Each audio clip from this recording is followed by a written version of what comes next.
आपके घर के माहौल का आपके मित्रता पर भी बहुत अधिक प्रभाव पड़ता है।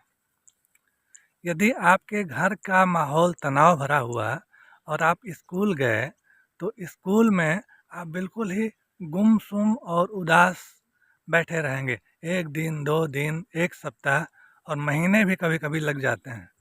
आपको गुमसुम बैठा हुआ देख कर के बहुत सारे बच्चे जो आपके साथ पढ़ रहे हैं, वो परेशान होते हैं और आपके पास पहुंचते हैं और आपके गुमसुम रहने का, आपके दुखी रहने का कारण पूछते हैं। और ज्यों आप उनसे खुले, बस आपकी मित्रता हो गई। अब यह भाग्य है आपका कि यदि कोई अच्छा मित्र आपके पास आया और बैठा तो आपको संभाल लेगा, लेकिन अगर मित्र कोई बुरा बन गया तो फिर वो भी आपका शोषण ही करना शुरू करेगा। और अधिकांश ऐसा होता है कि आपके दुख का इस्तेमाल करके आपकी जो मित्रता है वह भटक जाती है। और ऐसे में होता क्या है कि चूंकि आपके घर का माहौल जब अच्छा नहीं है, तो मित्र भी आपको ऐसे मिलेंगे जो आपका दुख बांटेंगे और आपको एंजॉय के रास्ते पर ले जाएंगे। क्योंकि आपके घर में दुख भरा माहौल है, तो मित्रता में आप खुशी प्राप्त करना चाहेंगे और वो खुशी जो है आपको हंसी में, मजाक में, बुराइयों में, गंदगी में बड़ी तेजी से ले जाएगी।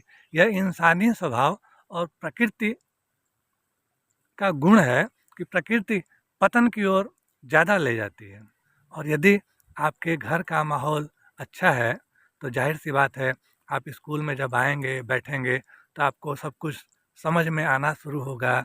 आप घर पे भी अच्छे से पढ़ाई करेंगे और स्कूल में भी आएंगे और टीचर समझाएंगे तो आपको समझ में आएगा।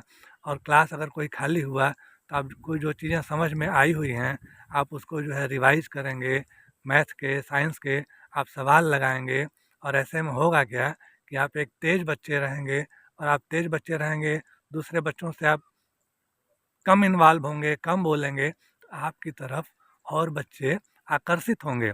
आकर्षित होंगे तो दूसरे बच्चे आपके पास अपनी परेशानियां लेकर के आएंगे। जो सवाल उनको टीचर से समझ में नहीं आया, वो आपके पास लेकर के आएंगे, आपसे पूछेंगे। इस प्रकार से एक अलग तरह का ग्रुप आपके मित्रता में शामिल होगा। आप आप चूंकि पढ़ाई पर ध्यान दे रहे हैं, चीज़ें आपको समझ में आ रही हैं, तो ऐसे ही बच्चे आपके जीवन में शामिल होंगे जिनको पढ़ाई वाली चीज़ें ना समझ में आती थीं और वो आपसे मिल करके संतुष्ट होते हैं पढ़ाई के प्रति। इससे क्या होगा कि पढ़ने में आपकी और रुचि बढ़ेगी, आपका बार बार रिवीजन होगा और अच्छे मित्र बनेंगे। आपके पारिवारिक माहौल का आपके मित्रता पर भी बहुत अधिक प्रभाव पड़ता है।